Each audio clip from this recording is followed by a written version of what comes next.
नमः शिवाय। बहुत लोगों ने पूछा है कि 2025 अच्छा जाए इसके लिए क्या करें? देखिए पहले इस चीज़ को समझिए कि 2024 आपका कर्मा का साल था क्योंकि ये शनि का साल था, आप सब जानते हैं।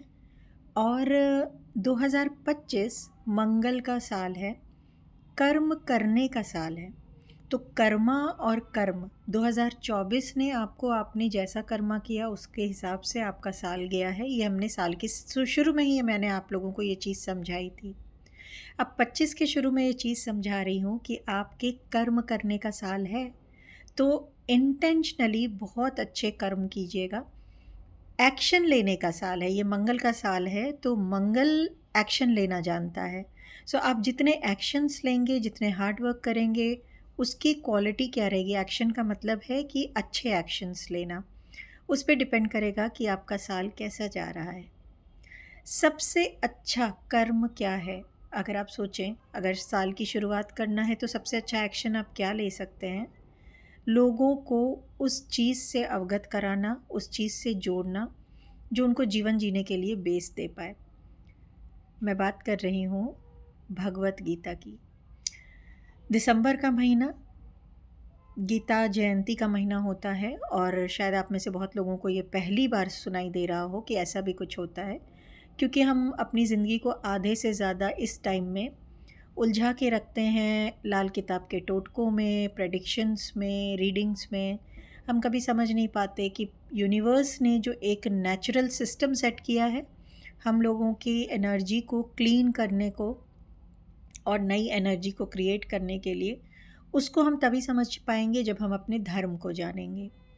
सो दिसंबर का महीना गीता जयंती का महीना है और ये एक यूनिवर्स का अपना तरीका है। आप अपने किए हुए कर्मों की क्षमा प्रार्थना लोगों को गीता से जोड़कर मांग सकते हैं, क्योंकि आप गलत कर्मा को तभी आप न्यूट्रलाइज कर पाएंगे जब आप अपने अच्छे कर्मा को बढ़ाएंगे, तो गलत कर्मा का कोटा कम हो जाएगा। ऐसा तो है नहीं कि हमने 2024 में कुछ गलत किया ही नहीं हो या उसके पहले ना किया हो। तो अगर इनको कैरी फॉरवर्ड करते हुए आप आगे बढ़ते हैं और नए साल की शुरुआत करते हैं, तो आपको लगता है क्या कि आपका बैगेज हल्का होगा? बहुत हेवी होगा और फिर आपको फिर वही चैलेंजेस कंटिन्यू करके झेलने पड़ेंगे। सो मैं एडवाइस करूँगी कि हमारे धर्म में प्रकृति ने जो नियम बनाए हैं, जो सिस्टम सेट किया, उसको गहराई से समझिए। बहुत मत उलझिए छोटे छोटे स्पेल्स टोटकों में, और पहले बहुत सात्विक तरीके से अपने धर्म को समझिए और उसके हिसाब से कर्म कीजिए। देखिए मैंने अपना कर्म कर दिया आप लोगों को ये बात बताकर, अब आपके ऊपर है कि आप क्या करते हैं। नेक्स्ट मैं आपको वॉइस सुना रही हूँ, उज्ज्वला हेदुलकर जी की वॉइस है ये, जिन्होंने अपनी पूरी ज़िंदगी इस्कॉन की सेवा में लगाया है। और वो आपको बताएंगी कि कितनी वैल्यूएबल ये चीज़ है, ये नॉलेज है जो आपको इस बार मिल रही है। किस तरह से आप गीता का दान करके लोगों को और खुद को भी भगवान श्री कृष्णा की एनर्जी से जोड़ सकते हैं। सो अपना कर्म कीजिए, गीता खुद के लिए भी खरीदिए, अपने घर में रखिए, अपने बच्चों को दीजिए और लोगों को दे कर के उनकी ज़िंदगी में भी एक वैल्यूएबल चेंज लेकर आइए। सिर्फ न्यू ईयर विश नहीं कीजिए, इसको मीन भी कीजिए। आइए सुनते हैं उज्ज्वला हेदुलकर जी क्या कहना चाह रही हैं। नमस्कार दोस्तों। गीता जयंती दिसंबर महीने में है और भगवान श्री कृष्ण ने अर्जुन को इसी महीने में भगवद गीता सुनाई थी। तो ये महीना जो है भगवद गीता का उत्पन्न, भगवद गीता का जन्म का महीना है ये, मतलब इसी महीने में भगवद गीता का जन्म हुआ है। तो दोस्तों ये हमारे लिए सुवर्ण संधि है कि हमें भगवद गीता हमारे जीवन में उतारनी चाहिए। तो क्या फ़ायदे होते हैं अगर आप भगवद गीता अपनी लाइफ में उतारते हो? एक तो आप जन्म और मृत्यु के चक्र से निकल जाओगे, 100%, 1000% निकल जाओगे, क्योंकि भगवद गीता जो है ये भगवान श्री कृष्ण की डायरेक्ट वाणी है, भगवान कृष्ण के मुख से निकली हुई है। अब भगवान का हर एक शब्द जो होता है वो मुक्ति का कारण होता है। तो मनुष्य जन्म मिलने के बाद बहुत विरला ही है जो इस भगवद गीता और ये भगवान कृष्ण की भक्ति की महिमा को जान पाता है। तो इस महीने में अगर आप भगवद गीता खरीदते हो भगवद गीता किसी को गिफ्ट देते हो या किसी को बोलते हो कि आप भगवद गीता खरीदिए और भगवद गीता को पढ़ना शुरू कर देते हो, वो भगवान श्री कृष्ण का प्रिय बन जाता है। भगवान कृष्ण उसको अपने धाम में जगह देते हैं, क्योंकि उनको इनकी खुशी होती है कि इसने मेरा जो ज्ञान है लोगों को पास लेके जा रहा है, लोगों पे स्प्रेड कर रहा है, तो ये जीवात्मा मुझे बड़ा प्रिय है। और भगवान उसको अपने पास आने का चांस देते हैं। उसको ऐसे लोग उसके जीवन में भेजते हैं जो उसको भक्ति का महत्व समझाते हैं, और उसके आत्मा के ऊपर जो कर्मा बने हुए हैं जिससे वो भक्ति नहीं कर पाता, वो कर्मा डिलीट करते हैं जिससे वो भक्ति कर पाए।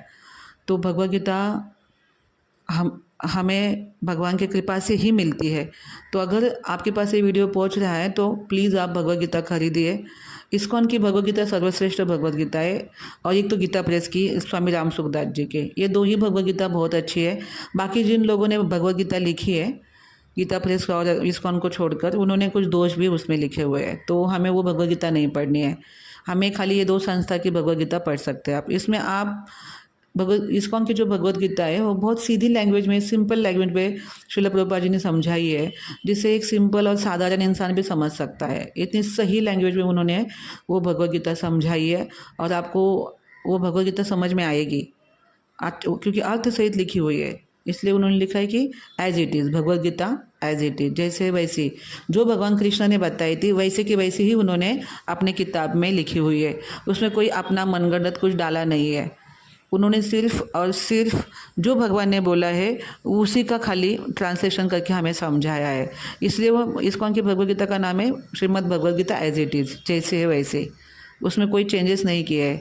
अदर जो लोग होते हैं वो क्या करते हैं, भगवद गीता को भगवान ने जैसे बताया वैसे हमें नहीं देते, वो अपना कुछ मनगढ़ंत उसके अंदर डालते हैं। इसलिए केवल इस्कॉन की भगवद गीता खरीदनी है या फिर केवल गीता प्रेस के स्वामी राम सुखदास जी की, उन्होंने भी बहुत सुंदर भाषा में गीता संजीवनी और गीता श्रीमद् भगवद गीता टिप्पणी ऐसे कुछ करके लिखी हुई है।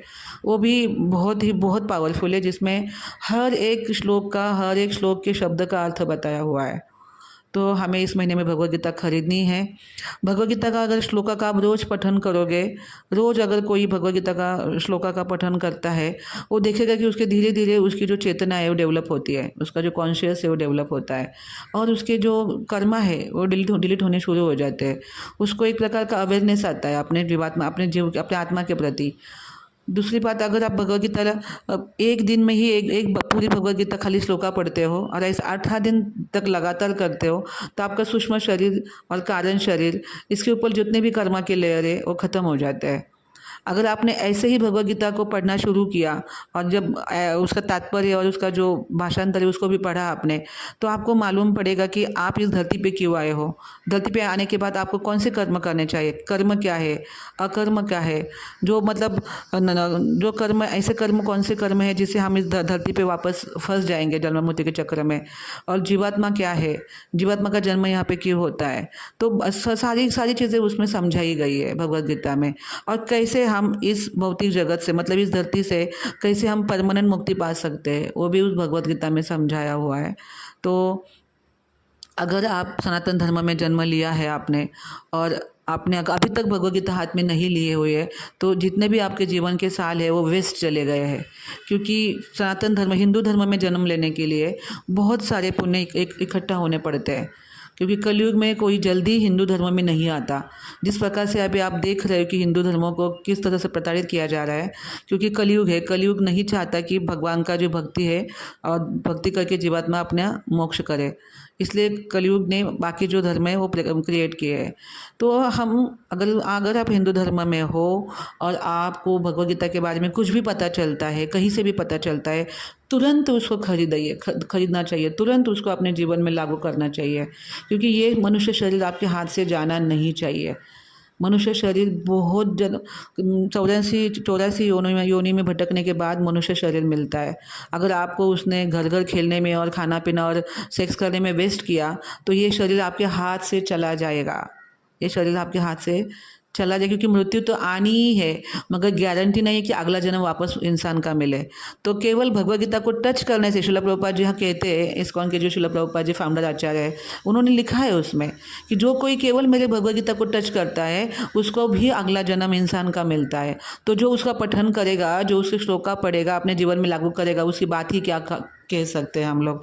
उसके पुण्य की हम गणना ही नहीं कर सकते। जो भगवद गीता का रोज़ पठन करता है, लोगों को भगवद गीता का ज्ञान देता है, लोगों को भगवद गीता को स्प्रेड करता है लोगों के अंदर, कि और प्रेरित करता है उनको भगवद गीता खरीदने के लिए। इसलिए हमारे जो इस्कॉन के लोग हैं वो इस महीने में हर स्टेशन पे, हर ऐसे जगह पे अपना स्टॉल लगाते हैं और भगवद गीता की किताबें कम प्राइस में बेचते हैं। तो अगर आपके पास ये वीडियो आया है तो प्लीज़ आप भगवद गीता खरीदिए और इसको अपने जीवन में लागू करिए, और आपने इस अनमोल शरीर का अपने आत्मा के मुक्ति के लिए लाभ लीजिए, आत्मा के मुक्ति के लिए उसका यूज़ करिए। बहुत बहुत धन्यवाद। सुना ना आपने, कितना बड़ा चेंज आप किसी की लाइफ में ला सकते हैं अगर आप उसको गिफ्ट में एक पुस्तक ऐसी दे रहे हैं जो उसको हर चैलेंज को देखने, समझने और उससे बाहर निकलने में हेल्प कर सकता है। इससे ज़्यादा आप क्या किसी को गिफ्ट देंगे? सो प्लीज़ अपने और अपनों की मदद कीजिए, और गीता इस्कॉन से ही लें, क्योंकि मदद सही होनी चाहिए, गलत नहीं। हमें सुनने के लिए आप सभी का दिल से धन्यवाद। आप सभी का आने वाला साल बहुत अच्छा जाए, ऐसा